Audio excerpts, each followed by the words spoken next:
Product testing is something that almost any dropshipper out there has to do, yet I see many people actually doing it the wrong way. So in today's video I'm showing you basically how to do better product testing, how also to better select products that you want to test and sell so that you can apply this to your business right away so that your product testing and product selling in the end will be more effective. So I hope that you will enjoy this video. If you do, please leave a like and let me know how you're currently testing your products if you want to share it. And now I wish you lots of fun with the video and I hope that you will take a lot of value out of it. Let's get started.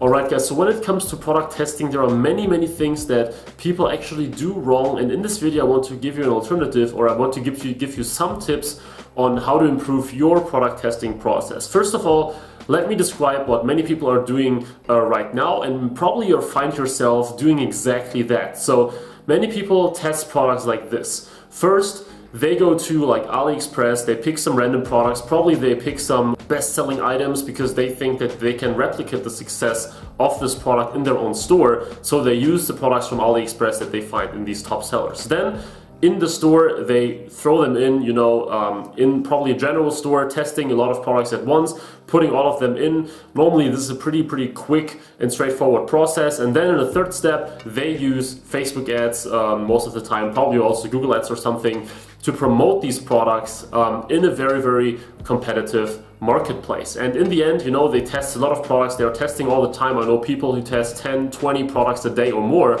and the results are usually missing out, at least in many of the cases. So this strategy, this process is something that many gurus and people recommended to do, but I don't really think that doing it exactly that way is the best thing that you can do. Now, of course, it's a process that has its benefits. I mean, it's systemized, it's something that is relatively easy to do, but the central problem here is that you are basically gambling that you will find a product that will then do so well that it makes up for all the losses that you made while testing like dozens of products and not getting successful. So imagine you pay like 50 bucks per product that you test, and you test 50 products or 20 products before you find the winner. This winner has to do well enough to cover up all the losses that you made before and still be profitable on top of that. So this is the way many people do it, and here is what I recommend a little bit to improve this whole process a little more. So generally two things that you can do. First of all, you can improve the way you research what you actually sell, and second, you can improve the way that you actually do the test and have a little more focus and system in this whole thing. So first of all, when it comes to researching, I recommend that you are looking at what is currently underrepresented in the market rather than going for what is selling the hottest right now. So sure, if something is new and hot, if something just started to sell very well, this might still be a good time to actually sell it as well. But most of the time when you see a product on AliExpress that is doing super well, it means that the demand for this product most likely peaked already, and it means that you have hundreds or thousands of competitors doing Facebook ads, doing Google ads and all these things, and it is very hard to get sales, and especially profitable sales, in this environment. So what you can do instead, for example, is have a look at if you use Google ads, for example, you can check what your competition is selling and then find your spot among this to sell something that is currently missing in this marketplace. So I'm going in depth on this tactic in my Google Ads course, so I cannot elaborate entirely on this because I think my students would kill me if I provide this lesson for free.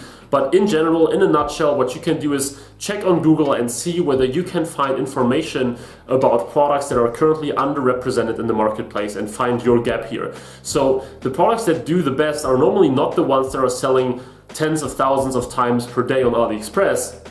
The products that do the best are normally those that not many people are selling, even though you might not have thought that this will be a perfect product. Because the thing here is, it doesn't really matter, at least to me, and I think it doesn't really matter whether you will sell like 5,000 of these products a day. In the beginning, the only thing that matters is that you get some traction, that you will be able to scale, and not every product has to be scaled to like 6 figures, right? If you have a product that is doing consistent 20 sales per day or something, this is already very good, and you can then focus on some other things. Also, when it comes to researching this product, I always look for products that are, if I use Facebook ads or Instagram for example, that are very unusual and that I didn't see before, because chances are that even though these products have very, very few sales on AliExpress and very few people sell them, it's still a chance that people actually like the product. So I prefer, when I research on AliExpress or something, I actually prefer to go in the newest arrivals section, or generally just new products added to this category, because there I can find products that haven't been sold that often. At least chances are that you find these, and you can be one of the first to try them. Now, of course, if you are the first to try something, chances are that this product will not do well at all and nobody wants it. But in my opinion, the chance is higher to sell a product well that hasn't been sold that much so far, but it looks interesting and you think like it could be sold, rather than jumping on a hype that already has thousands and thousands of people selling it and driving CPMs to crazy heights and things like that. On the other hand, if you use Google Ads, it usually makes more sense to give people something that they can already imagine and that they can expect. So on Google, it doesn't normally make sense to come up with super crazy products where people think, you know, where people cannot really expect what they will be getting, because if you use Google Search and Google Shopping, you are playing with customers' buying intent and people cannot really look for products that they don't know. So on Google, it normally makes sense to stick to a product that people are looking for. So as I really like to use the furniture example these days. If you sell furniture and you're looking for some outdoor stuff, like let's say outdoor sofa or something, you should look for something unique within this category, but it shouldn't be something totally outstanding that people cannot really find anymore and that people cannot really imagine. So it should be something that people could still find and buy and think and imagine what it will be, but it should be a little unique within this particular niche. So I hope this wasn't too confusing. It's a little hard to bring this across in a single video, but when we now look at the other part of it, so how you actually do this within your store and how you do the whole testing and everything, what I see a lot is that people do basically some sort of light version of testing, right? So the majority of people do it like this: store is done, now I need to test, and they throw in a lot of products. But here's the problem: many people are actually not spending enough effort on their sites, on their ads, on their back end to be able to convert these products. So and a typical scenario might be that someone sent like 70 clicks to his website and he didn't make any sales, so he's saying the product doesn't work, the product wasn't good, I will use another one. But what if you would just have let's say 0.5% conversion rate, so you would have needed 200 clicks to make that first sale, right? It doesn't mean that the product wasn't a success. It could mean that your ads were not getting the right people, your targeting wasn't that good, your store was just so bad that the conversion rate was that low.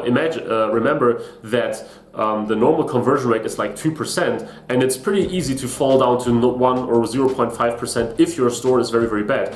Even very popular good stores have conversion rates of 2 to 3% on a regular basis. So expecting that you, with an entirely new brand, an entirely new dropshipping store, using a free theme, just some basic editing, expecting a 2% conversion rate immediately is something that is not really realistic. So remember that in order to really test a product, you need to make sure that the whole site and backend and advertising is accordingly, or that you did it very well, because only then you can do a very good test and say, okay, I got 100 clicks now, or I got 80 clicks now, and I still didn't get any sales, so there must be something wrong with the product because you maxed out everything else. But when I see these imported AliExpress descriptions, low quality pictures, a lot of messy things going around on the product pages, you hear me talking about all these scarcity apps a lot. When I see all those things combined with a Facebook ad that is just listing some discounts, it is very hard to get a good conversion rate with it, right? It's not impossible, but it's very hard. And you cannot say that a product was doing bad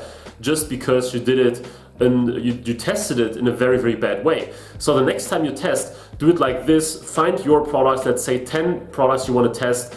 Then spend some time on the ads, create some cool videos, really split test the audiences, split test the creatives, and on the store part, take the time to write some good descriptions, you know, have some great images, ask the supplier probably whether they can shoot some new better quality pictures, or eventually even buy a sample if you have a higher budget or if you sold products already.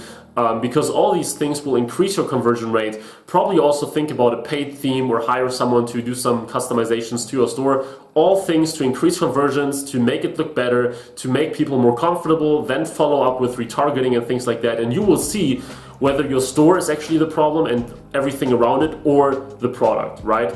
Because if you only do it the very basic way, you might know, you might be able to say, okay, this I couldn't sell this product, but it might not have been the product's fault. Probably it was just your fault and the way you presented the whole stuff. So these were two general pieces of advice that you should follow when it comes to choosing products, also testing products, the testing process itself. Let me know in the comments how you test products, whether you do it the way I described it in the very beginning, whether you have a unique system. Of course, if you don't want to share it, that's fine. But let us know what your challenges with product testing are. I would really appreciate your input on this. As I mentioned in the middle of this video, if you want to learn more about product testing, but also on how to scale and how to advertise products successfully so that you can sell them easier, check out my training, the eCom PPC Academy, in the description. We're now about 200 people in there, really awesome stuff and great feedback. So maybe you take the decision, you make the decision to also join us to make your business successful. This being said, guys, thanks a lot for watching this video. Like this video if you enjoyed it, and please subscribe for more information. I'm currently on a run to do one video a day. I don't know for how long. I didn't set myself like a goal or anything like that. As soon as I don't have time to do this, I'll probably stop it. But right now I'm aiming for one video a day for a longer amount of time. So let's see how this goes. I hope you like it. Let me know, and I will see you in the next one. Bye bye.